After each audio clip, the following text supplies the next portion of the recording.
নমস্কাৰ class 10 advance ম্যাথমেটিক্সৰ যিখন তোমালোকৰ এতিয়া ৰিসেন্টলি নতুনকে কিছুমান কোৱেশ্চন বেংক বা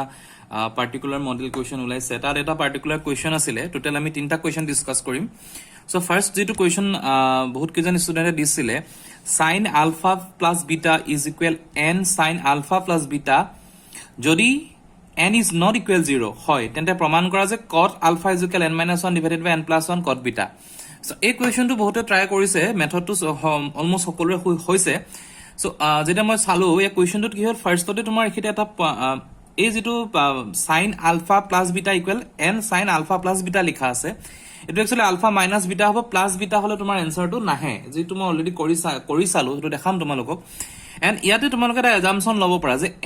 n 01 নহয় বুলি কৈছে মানে n ৰ ভ্যালুটো 1 হ'ব নোৱাৰে sin alpha plus beta দুটা সেম নাম্বাৰ হৈ গল গতিকে ই যদি 1 নহয় আইদাৰ এটা অপচন আছে 0 হৈ যোৱাৰ লগে লগে কমপ্লিট এই কন্ডিশনটোই ভ্যালিড হৈ যাব ইনভ্যালিড হৈ যাব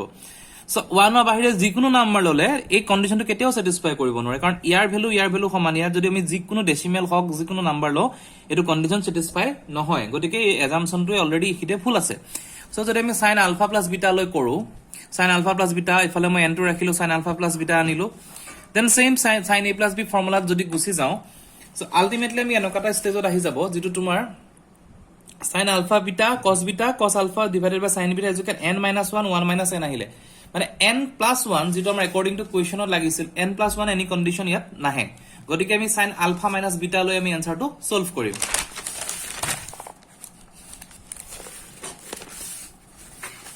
গতিকে sin alpha plus beta n sin alpha minus beta হৈ গল So sin beta cos alpha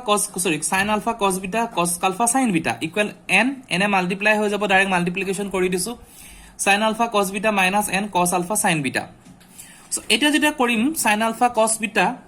এটো টাৰ্মলে ইফালৰ টাৰ্মটো লৈ আহিম 1 minus n হল আৰু এটো সাইডে তোমাৰ n minus 1 ৰ যেটো টার্ম হেতু লৈ যাম দুটা যেটো নেগেটিভ আহি গল সো ইয়া যদি minus 1 ওলাও এটো n plus 1 হৈ যাব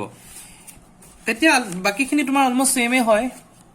So ইয়াত minus 1 হোৱাৰ লগে লগে n minus 1 আহিলে এটো n plus 1 আহি গল so ইয়াৰ cos alpha টো সৰি ইয়াৰ পৰা তোমাৰ cos beta থাকি যাব তলত আমি sin beta লৈ আহিম আৰু ইয়াৰ পৰা sin cos alpha থাকি যাব sin alpha লৈ আহিম এটো জাস্ট এটা মোৰ মিস্টেক হল কাৰণে মই কাটি দিলো সো এইখিনি তোমালোকে কৰিব পাৰিবা তোমালোকৰ মেইনলি কনফিউজন আনসাৰ কোৱেশ্চনটোতে আছিল সো তাৰ পৰা তোমাৰ answer cot beta is equal n minus 1 divided by n plus 1 cot alpha এটো আনসাৰটো আহি যাব গতিকে এটো কোৱেশ্চন কেনেকে হ'ব প্ৰেক্টিস কৰিবা এটো টাইপৰ কোৱেশ্চন যাতে তোমালোকে কোৱেশ্চন দেখিলে গম পোৱা যে মেথডটো কেনেকে হয় তেতিয়া তোমাৰ এক্সামত সুবিধা হ'ব নেক্সট কোৱেশ্চন আছিল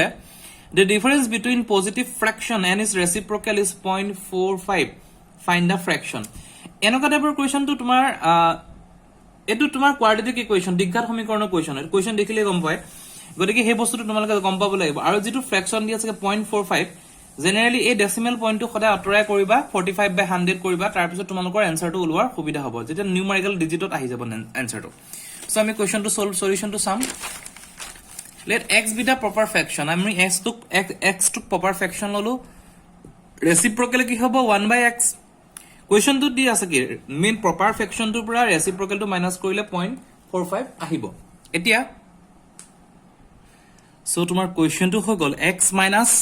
1 by x is equal to 0.45 according to question এতিয়া এটা আমি কি কৰিম x square minus 1 ওলাব 45.45 to 45 by 100 কৰিলো 9 by 20 হৈ গল এটা কথা মই এখিনতে ৰিপিট কৰিছো যে পইন্টৰ পিছত যিবোৰ নাম্বাৰ থাকে হতে সিঙ্গল ডিজিট কে পঢ়িব লাগে যে 0.4534 এনেকে 0.45 বুলি নকয় সো নেক্সট আমি কি হল 20 multiply কৰো 20x square minus 20 to minus 20 ইফালে তোমাৰ 9x or 9x to ইফালে গুছি আহিলে 20x square minus 9x minus 20 complete minus quadratic equation normal formula use কৰিলো x ৰ ভ্যালু দুটা পালো 5 by 4 and minus 32 by 40 which is not possible because as x is a positive proper fraction গতিকে আমি আনসাৰটো 5 by 4 হ'ব এটো কৰি চাবা 5 by 4 তোমালোকে বস্তুটো এনেকেও কৰিব পাৰা 5 by 4 minus 4 by 5 এটো কৰি চাবা 5 by 4 minus 4 by 5 কিমান হয় ইফালে আহিব 20 তোমাৰ ইফালে 20 গলে 5 25 minus তোমাৰ 16 সো আলটিমেটলি কি হ'ব 4 by